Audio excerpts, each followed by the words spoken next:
Hi guys, it's your girl Chechi. Sit with me and let's talk about gluttony as a sin.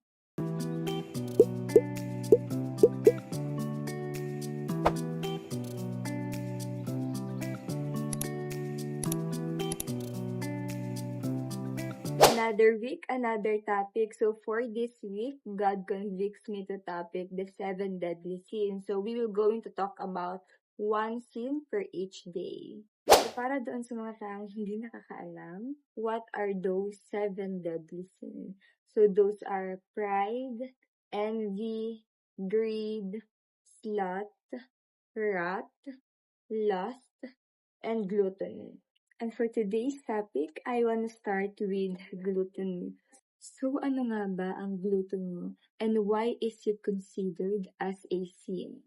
Gluttony is the overindulgence and overconsumption of anything to the point of waste, specifically excessive eating and excessive drinking. It is considered sin not just for consuming too much, but for prioritizing earthly pleasures over spiritual health and failing to control desires. In Philippians chapter 3, verse 19, it says, "Their destiny is destruction. Their God is their stomach, and their glory is in their shame. Their mind is set on earthly things." So bakit nga ba ayaw ni Lord ng gluttonous person or gluttony? So when you are a gluttonous person, wala kang self-control, you lack care, you lack stewardship. Ibig sabihin, hindi mo pinapahalagahan yung bagay or yung katawan na pinahiram sa ni Lord. So sa madaling salita, gluttony represents lack of discipline and lack of self-control, transforming good things into idols. So, yung idols, ito yung mga bagay na mas importante na sa'yo kaysa sa pagsunod kay Lord. So, what are the consequences of gluttony? You know that overeating or excessive eating and drinking will result to obesity, which will lead you to different type of disease. Unang-una na dyan, yung chronic disease, which significantly increases the risk of stroke, heart disease, type 2 diabetes, and various cancers. Pero sige pa rin, wala ka pa rin disiplina sa sarili mo na para bang hindi mo pinapahalagahan yung katawan na pinahiram sa'yo ni Lord. Sabi nga sa Bible, our body is the temple of the Holy Spirit. It is a gift from God. Something that we need to be grateful kasi hindi lahat ng tao nabiyayaan na buo yung parte ng katawan at hindi rin lahat ng tao nagfa-function ng maigi yung organs. Last week, nakakita ako ng isang content creator sa YouTube na wala siyang kamay, wala din siyang paa. At yung content niya is about kung paano mamuhay ng kulang yung parte ng katawan. And dun ko nakita kung gaano siya kasipag kahit na wala siyang kamay, wala siyang paa, siya nag-aayos sa sarili niya, siya din nakilos sa bahay, ganun. So, na-realize ko lang na, di ba, yung mga bagay na pinapangarap ng iba, tapos tayo, sisirain lang natin yung katawan natin, hindi natin papahalagahan yung meron tayo. Yung iba dyan, willing magbayad ng milyon para lang makahanap ng donor ng kidney nila or ng organ na kailangan nila.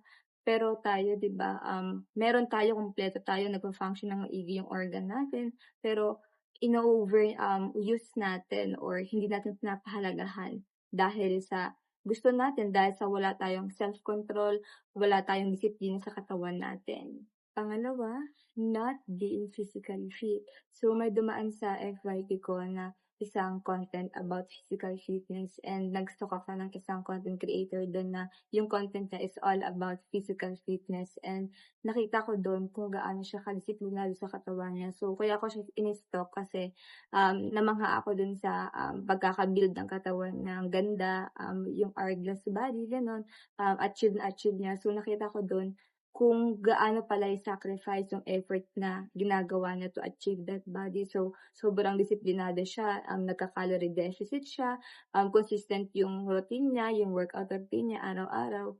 And I have realized na there are people who are not confident about their bodies or they have weight insecurity. So instead na insecure ka dun sa mga taong physically fit, dapat kumilos ka, gumawa ka ng paraan. Kasi yung mga taong yun, bago nila na-achieve yung katawan na gusto nila, they made an effort and sacrifice. So dapat ganun ka din. So kung gusto mo ma-achieve yung katawan na gusto mo, mag-sacrifice ka, maggawa ka ng effort, mag-calorie deficit ka, baguhin mo yung habits mo, disiplinahin mo yung sarili mo, gumawa ka ng workout routine mo na consistent, diba? Para mas maintindihan mo na our body is a gift from God. So, for example, nagbigay ka ng regalo sa isang tao at yung tao na yun, nakikita mo na hindi niya pinapahalagahan yung regalo mo. For example, nagbigay ka ng cellphone. So, yung tao na yun, wala siyang pakialam kung mag-drain yung cellphone niya, nababagsak-bagsak lang, nagkaka-scratch siya ng cellphone, kung saan-saan lang yung pinapatong, parang wala siyang pakialam kung mawala yung cellphone niya, diba? So, on your part, masakit yun. Kasi, diba, you give that gift to that person and ina-expect mo na i-value niya, pahalagahan niya yung binigay mo. Pero, sa action na ginagawa ng taong pinagbigyan mo, parang he or she is ungrateful sa binigay mo. Sabi nga nila, action speaks louder than words. So, kapag nagbigay ka ng regalo, kahit pa sabihin ng tao na yun, ilang beses pang mag-thank you sa yung tao na yan, sabihin niya na grateful siya sa binigay mo. Pero kung makikita mo naman na through his or her action, hindi niya pinapahalagahan yung binigay mo. So, parang balewala lang din yung sinado niya, di ba? Kasi, hindi naman nakikita sa action niya na talagang grateful siya sa binigay mo. So, ganun din kay Lord. Kahit pasabihin mo kay Lord, mag-pray ka lagi na, Lord, thank you po sa katawan ko. Thank you kasi kompleto yung organs ko, nagpa-function ng maayos. Pero kung sa action mo naman, hindi mo pinapahalagahan yung katawan mo, wala kang pakialam sa mga kinakain mo, di ba? Wala kang pakialam sa ginagawa mo sa katawan mo. Still, it feels like you are ungrateful kasi hindi mo naman pinapakita through your actions na you are really grateful sa katawan na binigay sa'yo ni Lord. When you honor your body, you honor the one who gives it. You are honoring God. Always remember, our life is short and we only live once. So, do not take it for granted. So yun lang. I hope this video will reach the right people. God bless you guys and see you on the next video. Like, comment, and subscribe. You can also follow me on my different social media. Bye-bye!